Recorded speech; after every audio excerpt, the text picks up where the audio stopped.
One of the questions I was going to ask you is that I know that the Turkish government raised the issue of a no-fly zone when asked to help. Their point was there's a humanitarian crisis in terms of the number of refugees from the cities coming over our border.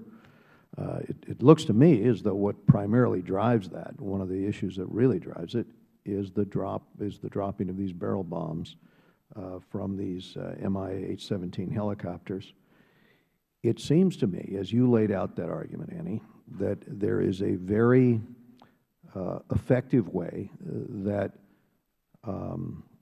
Turkish, Jordanian, UAE, U.S., French, Canadian, British air power in the region could simply check or chase out of the skies these helicopters, these Russian-made helicopters that, you know, are cumbersome and slow to move, but they're effective at one thing, just as those old Antonov planes that drop barrel bombs are effective at doing.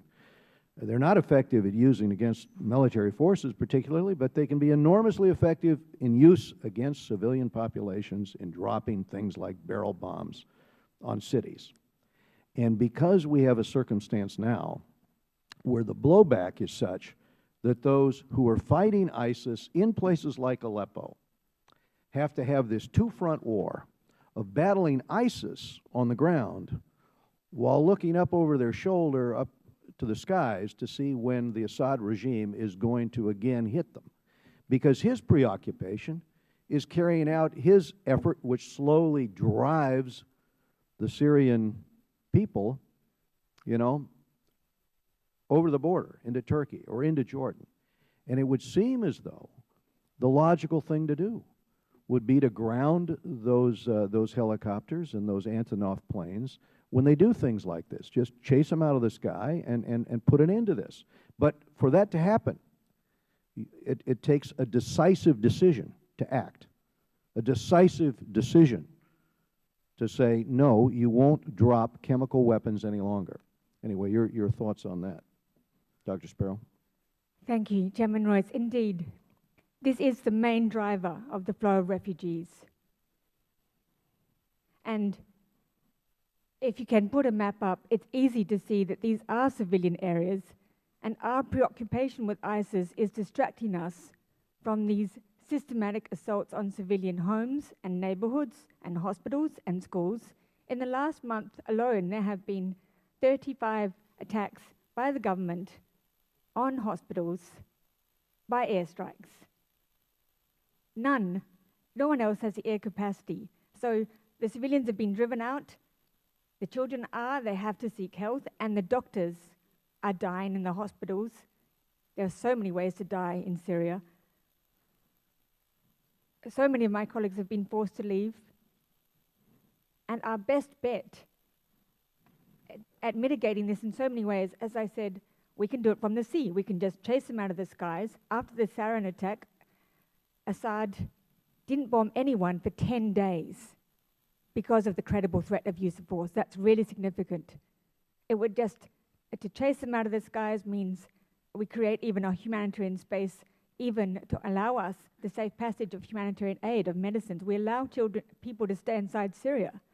And this is important because no one wants to be a refugee. Turkey has 2 million refugees already. We have 4 million refugees at least. We don't need more refugees, and they don't want to be refugees.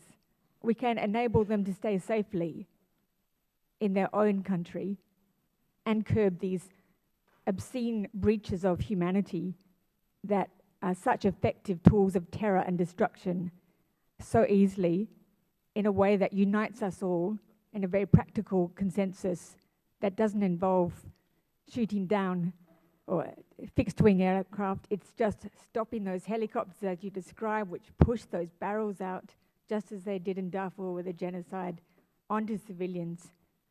And there's nowhere to hide. Thank you, Dr. Sparrow. Dr. Tanari, your thoughts on what could be done in order to stop the helicopter attacks that drop the barrel bombs?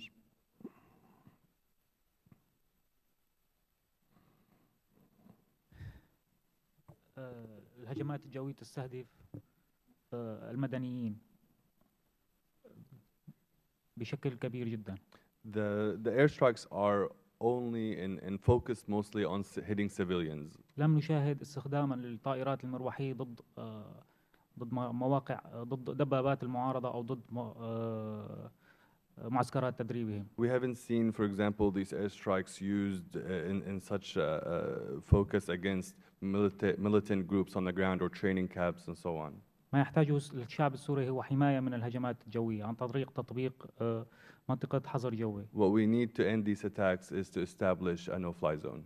البعض يقولون ومنهم السيدة سامانتا باور البارحة بأن هذا قد يساعد التطرف. Some may argue, including in yesterday's testimony of Ambassador Power, that implementing a no-fly zone may aid extremism. أحترم رأي السيدة باور لكني لا أوافقها.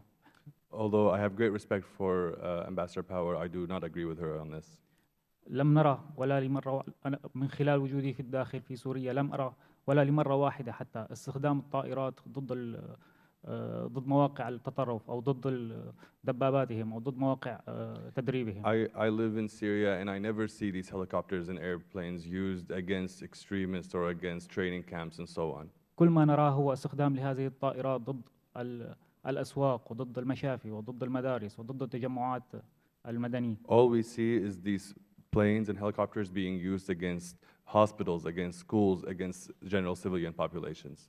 ولا أستطيع أن أفهم كيف إيقاف أو حماية هؤلاء المدنيين قد تساعد المتطرف. And I don't know how the saving of the lives of these civilians and ending this can in any way help extremists.